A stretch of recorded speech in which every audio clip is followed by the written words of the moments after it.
আসসালামু আলাইকুম, সবাই কেমন আছেন? আশা করি ভালো আছেন। চলে আসলাম আরও একটা ভিডিও নিয়ে। আজকের ভিডিওটা মূলত কাতারের বর্তমান পরিস্থিতি নিয়ে। কাতারের বর্তমান পরিস্থিতি মূলত একদমই ভালো না। তার আগে বলে নেই, আপনি যদি চ্যানেলটা নতুন হয়ে থাকেন অবশ্যই চ্যানেলটা সাবস্ক্রাইব করেন আর বেল আইকনটা অবশ্যই চাপ দিয়ে রাখেন। কাতারের পরিস্থিতি এখন ভালো না কেন, সেটা নাটের গুরু একটাই, সেটা হলো গিয়ে কাতারে এখন মূলত কাজ কাম পাওয়া যায় না। এখন মূলত কি কাতারে গত কয়েক বছর ধরে কোনো কাজ কাম পাওয়া যায় না, মানুষ কর্মশূন্যতায় ভুগতে আছে। এটা তো আপনাদের জানারই কথা, যারা মূলত কাতারে আসছেন বা আসবেন। আর এখন মূলত কাতারে কেউ আসতেও চাইতেছে না, কারণ যে একজন দেখলাম আমার পরিচিতই, তার ছেলেরে মূলত সৌদিয়াতে পাঠাইছে, কিন্তু হ্যাঁ এই জায়গায় কাজ করে। দেখেন কাতারের উপরের থেকে পুরো বর্ষা চলে গেছে সবার। দেখেন একজনের ছেলেরে পাঠাইতে আছে অন্য একটা দেশে, কিন্তু হ্যাঁ কাতারে।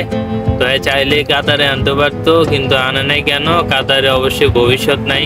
আর যে ডেলিভারির কাজ নিয়ে যে সম্ভাবনাটা ছিল সেটাও এখন বন্ধ। নতুন একটা রুলস আপডেট করছে, সেটা হলো গিয়ে আপনি যে কোম্পানিতে আসবেন ওই কোম্পানিতে মিনিমাম 1 বছর থাকা লাগবে। 1 বছর না থাকলে আপনার এনওসি পাইবেন না, মানে কোনো ডেলিভারি কোম্পানিতে চেঞ্জ হওয়ার। আর আপনি যদি কোনো ডেলিভারির কাজ করতে চান কাতারে আসিয়া, তাহলে ডেলিভারি কোম্পানিতে আসা লাগবে আপনার কাজ করতে হলে। আর এছাড়াও কাতারে যারা আসতে আছে তারা মূলত আপনার একদম পরিচিত। ধরেন আমি এই জায়গায় কাজ করি, আমার ভ্যাকেন্সি আছে, আমার পরিচিত হয়তো চাচতো ভাই আছে, চাচতো ভাইয়ের আনলাম আর আমার সাথে কাজে ঢুকাই দিলাম। আর আমি এটা জানি যে আইনা আমি আমার সাথে কাজে ঢুকাতে পারবো, এরকম নিশ্চয়তা নিয়েই এখন মূলত বেশিরভাগ মানুষ আসে। আর এছাড়া যারা মূলত আসবেন তারা বড় ধরনের কোট খাবেন, মানে আপনি কাতার যে টাকা খরচ করে আসবেন এই টাকা উঠাইতে আপনার অনেক সময় লেগে যাবে। তো ওভারঅল দেখা যায় যে কাতারে এখন মানুষ ভরসা পাইতে আসে না, কাতারের পরিস্থিতি খুবই খারাপ। আমি রুমার শুনছি, সত্যি কিনা জানি না, কাতারে ভিসাও এখন বন্ধ হয়ে গেছে।